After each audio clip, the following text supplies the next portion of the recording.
Hi, I'm Dr. Ken Snyder, the dental director of the St. Vincent de Paul Dental Clinic here in South Phoenix, Arizona. And I might add the Charity Dental Clinic, where we help men, women, and children who have no access to dental care whatsoever, and to help them get their dental health and their smiles back.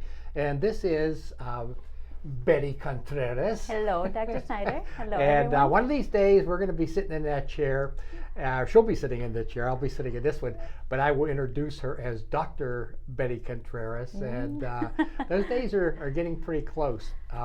So this is the story of Betty's life up till now.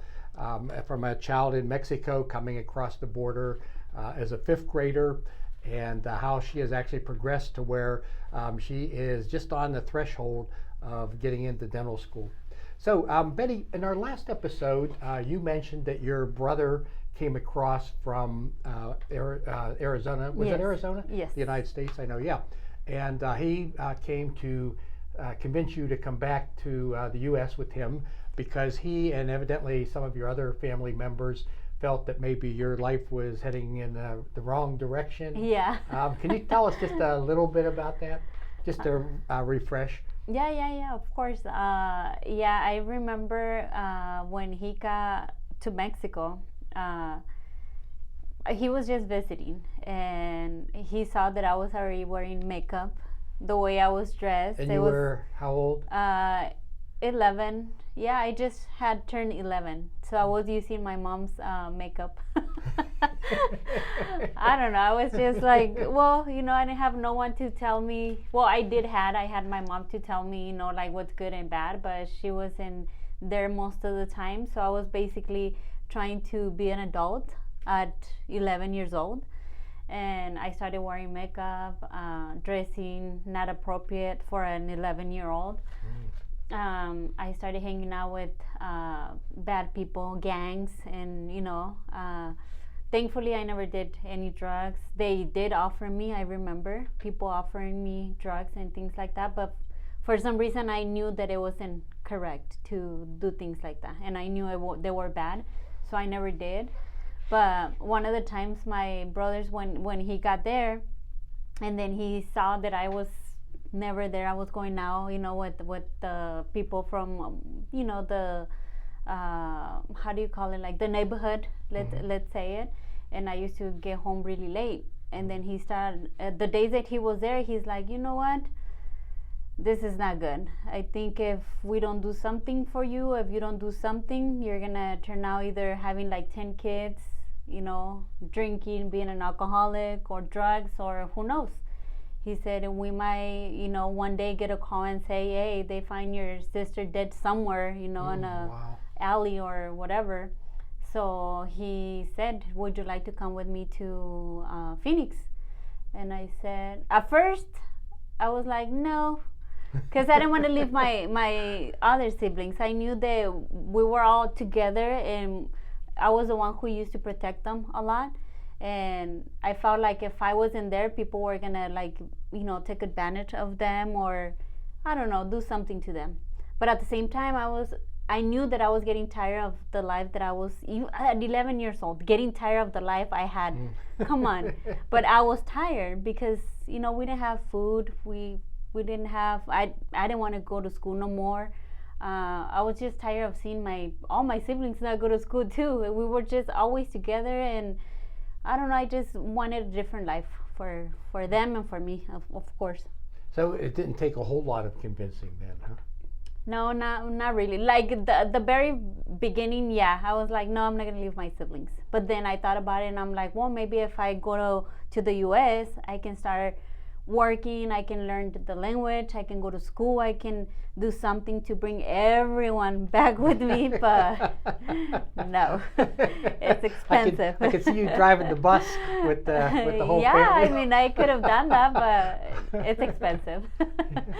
So, and I think you had mentioned you had hardly been outside of your town, right? No, actually, that was the very first time that I was out of the little circle where I lived. I ain't never been anywhere else in Mexico. And you probably didn't know at the time, but looking back now, do you know roughly how many miles it is from your town to the border?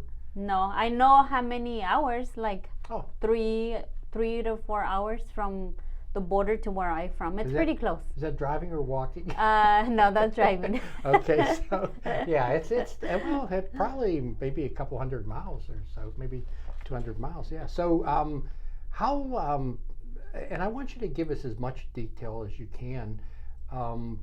So you're getting ready to leave. What time of the day did you and your brother leave? I remember, I think it was like around 2 or 3 in the afternoon. And I remember that we just like that told my mom that, well, my brother told my mom that he was gonna take me with him. And I remember my mom was outside and she was cleaning the yard and her flowers. And she started crying, which was a surprise for me because I never seen her cry for any of her kids. Sounds mean or anything, but I don't know. I didn't think she cared. But when he told him that, you know, he was gonna take me with him, she started crying. But she kind of knew that that was the best decision because she knew that I stopped going to school, being a bad girl, wearing makeup, dressing not good, and you know, just doing whatever I wanted to do. She knew that something might happen to me, so she was okay with it. So she was willing to let go for your own good. Mm-hmm. Yeah, that was really nice. How did you travel to the border? We had to take a bus from where I'm from, and then all the way to, it's called this little town, Agua Prieta, Sonora. So we got there and we have to find like a person or hire a person to take us across the border. It's called a coyote. Oh, yeah. I think we're all familiar with that term. Yeah. And was that hard to find a coyote? Oh no, there's many people trying to, you know, like get people to get them across. The dangerous part is like finding like a good person or the right person, and the person who charged the least amount of money. Yeah, because it's expensive. Yeah. And I've heard tales of, you know, people getting the wrong coyote, and I guess they take your money and you don't see them again. Yes. You know? Or they, in some cases, young women or that, they'll take them and do things to them that they get raped. Yeah. So you found your brother found a coyote, right? Do you have any idea what it cost? I mean, at that age, or? Yes, I mean that was a long time ago, right? But back in the day, for us, it was a lot of money. Now it's like not a lot. Like I wish, you know, it was free, but but back then, I mean, not having anything, it was. I think once we crossed the border and got to Mesa, because that's where we ended up, my other brother paid for us, and he paid $300, so it was $150 for each. Oh, each. Okay. Yeah. Well, by today's standards, yeah. Today it's like $8,000. Wow. That's yeah. Oh, yeah. Wow. That's amazing. It's crazy. So, so what did you take with you? Nothing. Me, myself, and I. So you didn't have a change of clothes or anything? Zero. It was just us, and then a little bag with some snacks, and that's it. Huh. And so what time of the, well, take us through that, like crossing. I mean, I find that, so did they like look around and say, hey, come on, let's go? Or did they smuggle you in a car, or what well, happened? that's actually what happened. So what happened, we got to the border, Agua Prieta, Sonora. We found the coyote. And then once we found the guy, he said, okay, well, we're going to meet up at this house, all the people that he collected, that he was going to, you know, take across. And I remember meeting this other couple.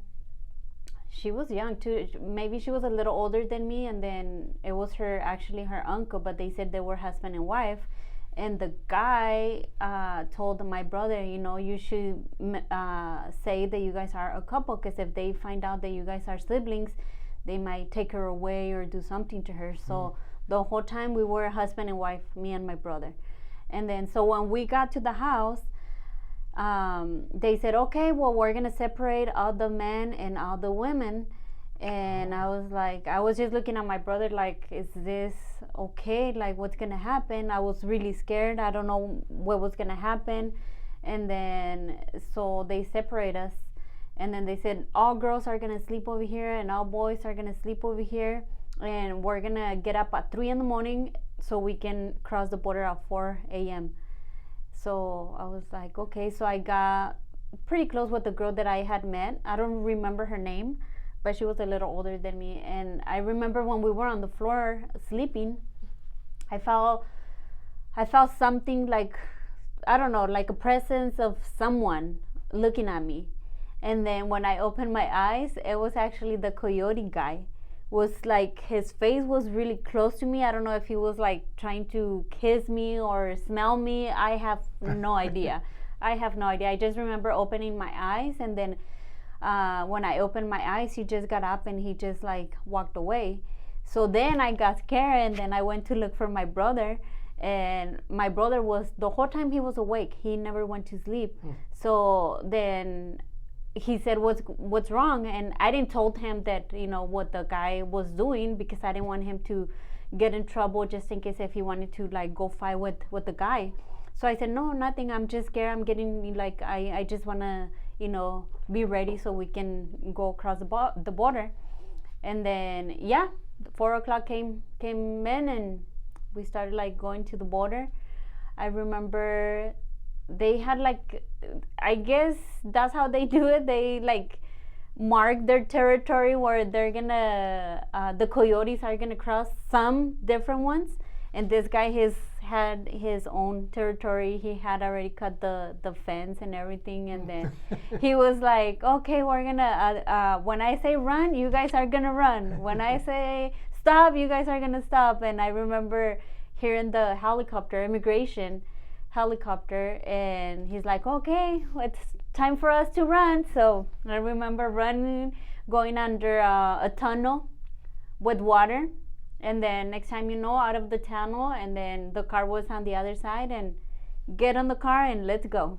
So it was crazy. So when you were with this group and they separated the men and women, how many women were roughly in your room and how many men in the other room? I don't remember. It was not a lot, because I guess he didn't like taking a bunch of people at once. He was pretty like, you know, if the less you have, I guess you're not gonna make it that obvious that, you know, there's a lot of people. So yeah, pretty much that night it was just, or morning, it was just with him. It was just me, that girl, and my brother, and that guy in one car. Okay, so then, yeah. And we made it. So I guess he did a good job. Yeah. So you got in the car. Yeah. And then where did you go from there?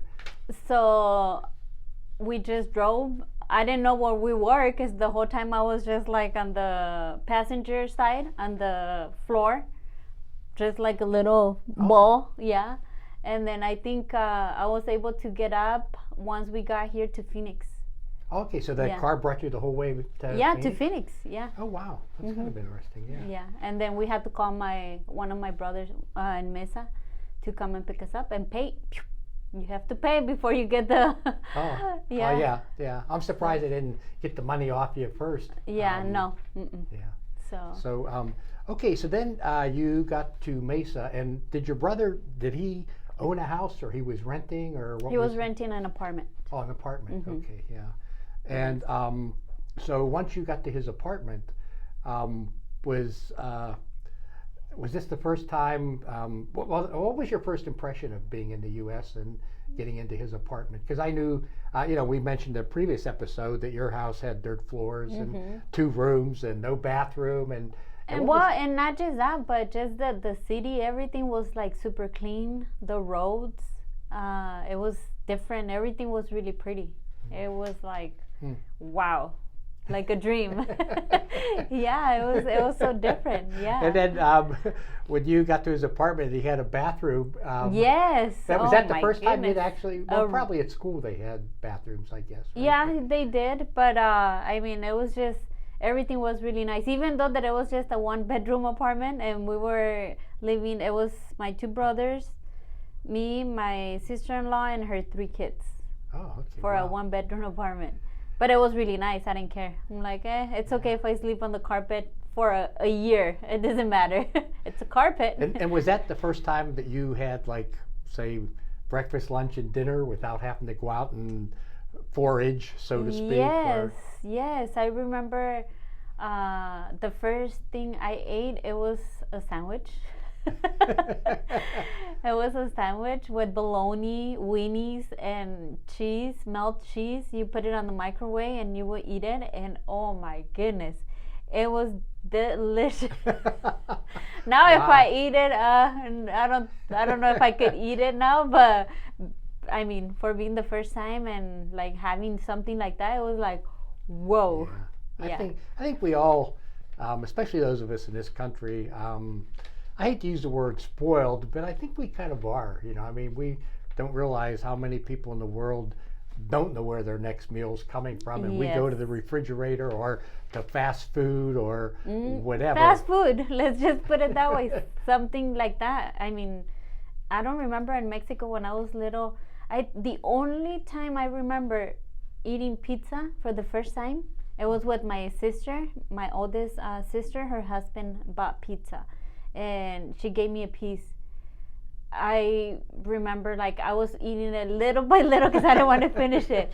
I couldn't believe that I was eating pizza. That was my very, very first time eating pizza. And here, you can just go buy pizza like whenever. I don't want pizza again. Yeah, exactly. You're like. Yeah. Wow, that's amazing. So, had you ever even heard of pizza in Mexico, or? No, that was the very first time, and I was surprised. I didn't think it was that good. It was delicious. Wow, what? Your heart must have been beating when he goes, run, run, run. Yeah, it was, but I think at the moment, like, I didn't think of anything. I was just like in the moment, run when you have to run, stop when you have to stop, and then, like, I didn't know if they were gonna catch us and then send us back to Mexico. Like, were there any close calls? No, okay. Everything went like pretty good. So his territory was. Yeah, he did a good job. He did a really good job. That's interesting. Well, I think we'll stop here for today. In the next episode, I want to explore like your first couple days and weeks and maybe even months in the U.S. and how that went and everything.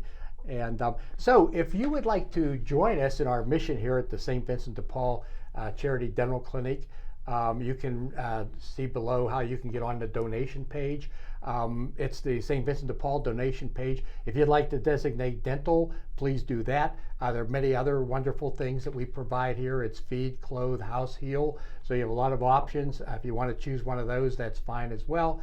And also, if you will tell your friends about the Chronicles of Betty and would like you to subscribe. And even, I'm going to issue a challenge. I want to challenge everyone who's viewing this podcast to tell 10 of their friends about the Chronicles of Betty. And they can even go back and look at previous episodes. They're all archived, and it's quite a story, as you can see. And so please subscribe and tell your friends about us. And until next time, have a great day.